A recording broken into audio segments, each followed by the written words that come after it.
നമ്മൾ 21-ാം നൂറ്റാണ്ടിന്റെ 4/1 കടന്നു കഴിഞ്ഞു. മനുഷ്യൻ ചന്ദ്രനിൽ കാലുകുത്തി ബഹിരാകാശത്ത് സ്റ്റേഷനുകൾ പണിതു. ഇന്റർനെറ്റിലൂടെ ലോകത്തിന്റെ ഏതൊരു കോണിലും എത്താവുന്ന ഒരു കാലഘട്ടത്തിൽ നമ്മൾ എത്തിക്കഴിഞ്ഞു. എന്നാൽ ഇന്നും ഭൂമിയിൽ ചില പ്രദേശങ്ങൾ ഇരുട്ടിൽ മൂടപ്പെട്ടിരിക്കുന്നുണ്ട്. ലോകം തുറന്നു കൊടുക്കുന്ന വാതിലുകൾ അവർ അടച്ചുപൂട്ടിയിരിക്കുന്നു. സ്വാതന്ത്ര്യവും ജനാധിപത്യവും അറിഞ്ഞിട്ടില്ലാത്ത ഒരു കുടുംബത്തിന്റെ ഭരണത്തിന്റെ കീഴിൽ അടിച്ചമർത്തപ്പെട്ട ഒരു ജനത. ഈ രാജ്യത്തിന്റെ പേര് ഉത്തര കൊറിയ എന്നാണ്. ലോകത്തിന് പുറത്തു നിന്നാൽ അത് ഒരു കമ്മ്യൂണിസ്റ്റ് രാഷ്ട്രം എന്ന് വിളിക്കപ്പെടും. ചുവന്ന കൊടിയും സൈനിക മാർച്ചുകളും വിപ്ലവ ഗാനങ്ങളും വലിയ ശില്പങ്ങളും എല്ലാം സോഷ്യലിസ്റ്റ് മുഖം ധരിച്ചിരിക്കുന്നു. പക്ഷെ ഉള്ളിൽ കടന്നു നോക്കുമ്പോൾ അതൊരു കുടുംബാധിപത്യത്തിന്റെ തടവറയാണ്. ഉത്തര കൊറിയയിലെ ജനങ്ങളുടെ ജീവിതം ഒരു പുസ്തകം പോലെ തുറന്നു വായിക്കാനാവില്ല. അവർ പറയുന്നതെല്ലാം സർക്കാരിന്റെ ഭാഷയാണ്. അവർ കാണുന്നതെല്ലാം സർക്കാരിന്റെ അനുമതിയോടെ മാത്രമേ കാണാൻ കഴിയൂ. അവർക്ക് സ്വപ്നം കാണാൻ പോലും സർക്കാരിന്റെ അനുമതി വേണമെങ്കിൽ പറയാം. ഈ കഥ കമ്മ്യൂണിസത്തിന്റെ കഥയല്ല, സോഷ്യലിസത്തിന്റെ കഥയല്ല. ഇതൊരു കുടുംബം തന്റെ 3 തലമുറകളിൽ ഒരു രാജ്യത്തെ എങ്ങനെ സ്വകാര്യ ഉടമസ്ഥത പോലെ കൈവശപ്പെടുത്തി എന്ന കഥയാണ്. ഒരു രാജ്യം കമ്മ്യൂണിസ്റ്റ് എന്ന് വിളിക്കാൻ ഒരു ചുവന്ന കൊടി മാത്രം മതിയോ? അല്ലെങ്കിൽ കമ്മ്യൂണിസ്റ്റ് തത്വങ്ങൾ മുഴുവനായും തകർത്തുകൊണ്ട് ഒരു കുടുംബം രാജ്യം ഭരിച്ചാൽ അതിനെ ഇപ്പോഴും കമ്മ്യൂണിസം എന്ന് വിളിക്കാമോ? ഈ ചോദ്യത്തിനുള്ള ഉത്തരമാണ് നമ്മൾ ഇന്ന് തേടുന്നത്. സ്വാഗതം എല്ലാവർക്കും ഉത്തര കൊറിയയിലേക്ക്. ഉത്തര കൊറിയയെ മനസ്സിലാക്കാൻ ആദ്യം കൊറിയൻ ഉപദ്വീപിന്റെ ചരിത്രത്തിലേക്ക് ഒരു തിരിഞ്ഞു നോട്ടം നടത്തണം. കൊറിയയും ചൈനയും ജപ്പാനും തമ്മിൽ കൂടിയൊരു ചെറിയ ഭൂഖണ്ഡം. ആയിരക്കണക്കിന് വർഷങ്ങളായി സാമ്രാജ്യങ്ങളുടെയും സാമുദായിക സാമ്രാജ്യങ്ങളുടെയും ആക്രമണങ്ങൾ നേരിട്ട ഒരു ജനത. 20-ാം നൂറ്റാണ്ടിന്റെ ആദ്യത്തിൽ കൊറിയ ജപ്പാന്റെ അധിനിവേശം നേരിട്ടു. 1905-ൽ കൊറിയ ജപ്പാന്റെ സംരക്ഷിത പ്രദേശമായി മാറി. 1910-ൽ അത് ഔദ്യോഗികമായി ജപ്പാന്റെ കോളനിയായി. അടുത്ത 35 വർഷം കൊറിയക്കാർ ജപ്പാന്റെ കഠിനാധിപത്യത്തിൽ ജീവിക്കേണ്ടി വന്നു. അവർക്ക് സ്വന്തം ഭാഷ പോലും സ്വതന്ത്രമായി ഉപയോഗിക്കാൻ കഴിയാതെ ജാപ്പനീസ് ഭാഷ പഠിപ്പിച്ചു. അവരുടെ കാർഷിക സമ്പത്ത്, ധനവ്യവസ്ഥ എല്ലാം ജപ്പാൻ തട്ടിയെടുത്തു. അതേസമയം കൊറിയക്കാർക്കിടയിൽ വിമോചന പ്രസ്ഥാനങ്ങൾ വളർന്നു. ചൈനയിലേക്ക് കടന്നുപോയ പലരും അവിടെ കമ്മ്യൂണിസ്റ്റ് ആശയങ്ങളുമായി ബന്ധപ്പെട്ടു. സോവിയറ്റ് യൂണിയൻ അവർക്ക് പിന്തുണ നൽകി. ഈ സാഹചര്യത്തിലാണ് പിന്നീട് ഉത്തര കൊറിയയുടെ വിശുദ്ധ നേതാവായി മാറുന്ന കിം ഇൽ സങ് രംഗത്തെത്തുന്നത്. 1945 ലോകം 2-ാം ലോക മഹായുദ്ധത്തിന്റെ അവസാനത്തിലേക്ക് നീങ്ങുമ്പോൾ ജപ്പാന്റെ സാമ്രാജ്യവും തകർന്നു വീണു. ഹിരോഷിമ, നാഗസാക്കി എന്നീ ആണവാക്രമണങ്ങൾക്ക് ശേഷം ജപ്പാൻ കീഴടങ്ങി.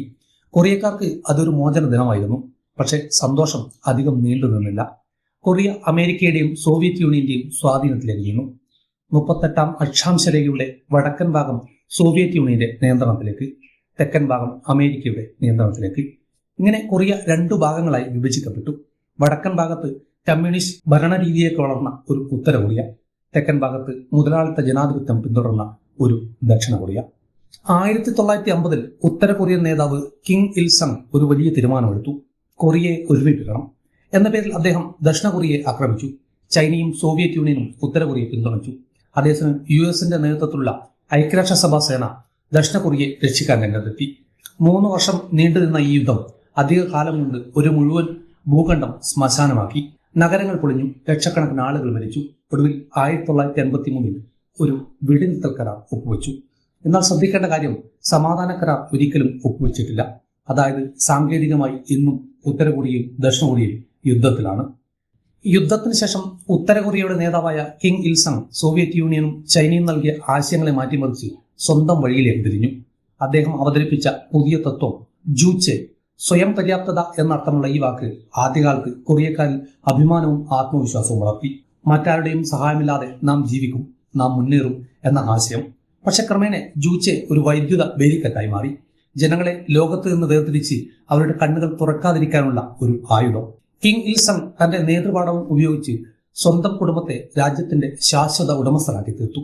ജനങ്ങളുടെ സ്വാതന്ത്ര്യം, വ്യക്തി സ്വാതന്ത്ര്യം, അഭിപ്രായ സ്വാതന്ത്ര്യം എല്ലാം ഇല്ലാതാക്കി.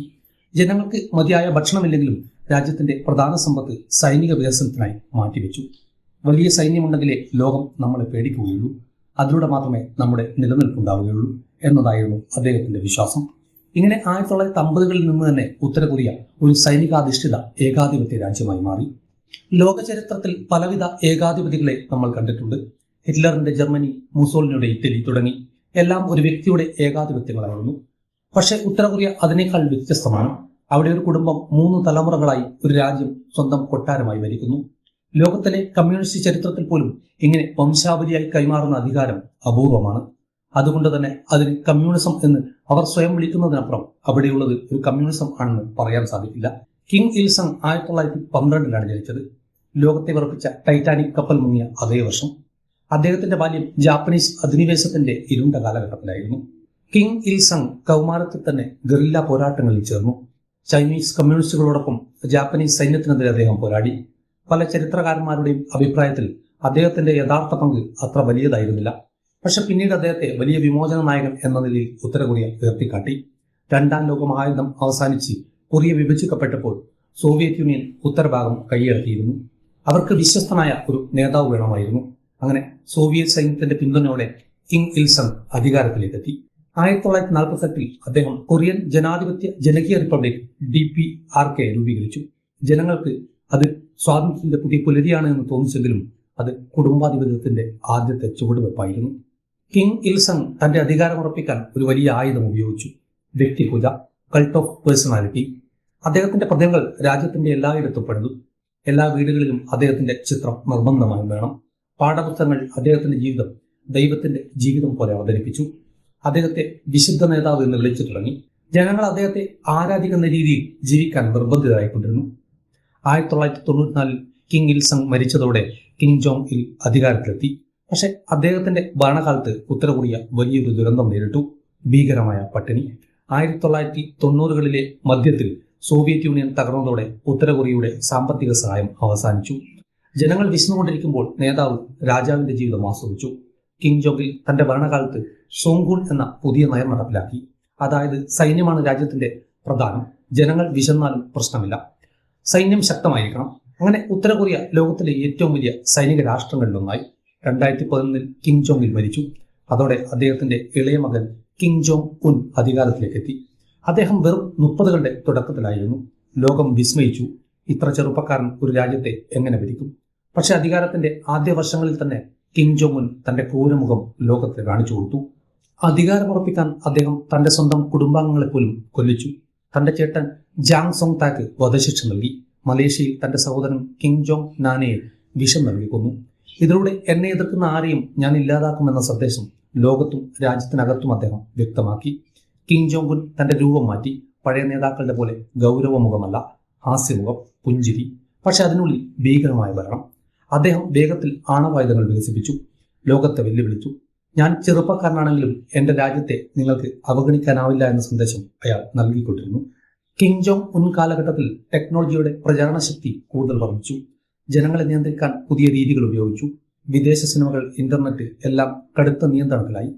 പ്യോങ്ങിൽ മാത്രം ചില വികസനങ്ങൾ കാണാൻ സാധിക്കുമ്പോഴും ഗ്രാമപ്രദേശങ്ങൾ ഇന്നും 1950കളിൽ കുടുങ്ങിയിരിക്കുന്നു. കിങ് ഇൽ സങ് വിശുദ്ധ നേതാവ്, കിം ജോങ് ഇൽ പ്രിയപ്പെട്ട നേതാവ്, കിം ജോങ് ഉൻ പരമോന്നത നേതാവ്. 3 തലമുറകളായി ഒരേ കുടുംബം ഉത്തര കൊറിയ ഭരിക്കുന്നു. ഇത് ലോക ചരിത്രത്തിൽ തന്നെ ഒരു രാജവംശാധിപത്യത്തിന്റെ ഉദാഹരണമാണ്. പക്ഷെ ഇതൊരു രാജവംശമല്ല. കാരണം രാജവംശങ്ങൾ ചിലപ്പോൾ ജനങ്ങളോട് കരുണ കാണിക്കും. പക്ഷെ ഇവിടെ ജനങ്ങളുടെ ജീവിതം ഒരു പൂട്ടിയിരിക്കുന്ന തടവറയാണ്. ഉത്തര കൊറിയയുടെ ഭരണഘടനയിൽ എഴുതിയിരിക്കുന്നത് വളരെ മനോഹരമാണ്: ജനങ്ങളുടെ രാജ്യം, സോഷ്യലിസ്റ്റ് റിപ്പബ്ലിക്, പൗരന്മാർക്ക് സമാന അവകാശങ്ങൾ എന്നിങ്ങനെ. വായിക്കുന്നവർക്ക് അതൊരു സ്വപ്ന രാജ്യം പോലെ തോന്നും. പക്ഷെ യാഥാർത്ഥ്യം അതിന്റെ വിപരീതമാണ്. കാരണം ഭരണഘടനയിലെ എല്ലാ വരിയും കിങ് കുടുംബത്തിന്റെ അധികാരമുറപ്പിക്കുന്നതിനായി മാത്രമാണ് ഉപയോഗിക്കുന്നത്. ഒരു രാജ്യത്തിന്റെ ഭരണഘടനയിലെ പരമോന്നത പദവി സാധാരണയായി പ്രസിഡന്റിനോ പാർലമെന്റിനോ ആണ്. പക്ഷേ ഉത്തര കൊറിയയിൽ ഇന്നും ശാശ്വത പ്രസിഡന്റ് കിങ് ഇൽ സങ് ആണ്. ഉത്തര കൊറിയയിൽ ഓരോ 5 വർഷത്തിലൊരിക്കൽ തിരഞ്ഞെടുപ്പ് നടക്കുന്നു. എന്നാൽ അത് വെറും ഒരു പ്രഹസനം മാത്രമാണ്. ഓരോ മണ്ഡലത്തിലും ഒരൊറ്റ സ്ഥാനാർത്ഥി മാത്രം. ബാലറ്റിൽ അതെ അല്ലെങ്കിൽ ഇല്ല എന്ന് 2 ഓപ്ഷനുകൾ. ഇല്ല എന്ന് വോട്ട് ചെയ്യാൻ ആരും ധൈര്യം കാണിക്കില്ല. കാരണം ആരെങ്കിലും ഇല്ല എന്ന് വോട്ടിട്ടെന്ന് സർക്കാർ അറിഞ്ഞാൽ അവരുടെ ജീവിതം തന്നെ അവസാനിക്കും. വോട്ട് രഹസ്യമല്ല. ആളുകൾക്ക് സൈനികരുടെ മുന്നിൽ വോട്ട് ചെയ്യണം. ഫലം 100% വോട്ടർമാരും 100% അനുകൂല വോട്ടുകൾ ചെയ്യും. ലോകത്തിലെ ഏറ്റവും ജനപ്രിയ നേതാക്കൾ ഇന്നും ഉത്തര കൊറിയയിലാണ്. ഒരു ജനതയെ ഭരിക്കാൻ ഏറ്റവും വലിയ ആയുധം ഭയമാണ്. ഉത്തര കൊറിയയിലെ ഭരണം മിനിസ്ട്രി ഓഫ് സ്റ്റേറ്റ് സെക്യൂരിറ്റി എന്ന രഹസ്യ പോലീസാണ് ഉറപ്പിക്കുന്നത്. ഓരോ ഗ്രാമത്തിലും ഓരോ നഗരത്തിലും രഹസ്യ ഏജന്റുമാരുണ്ട്. അയൽക്കാരൻ, സുഹൃത്ത്, സഹപ്രവർത്തകൻ പോലും റിപ്പോർട്ട് നൽകാം.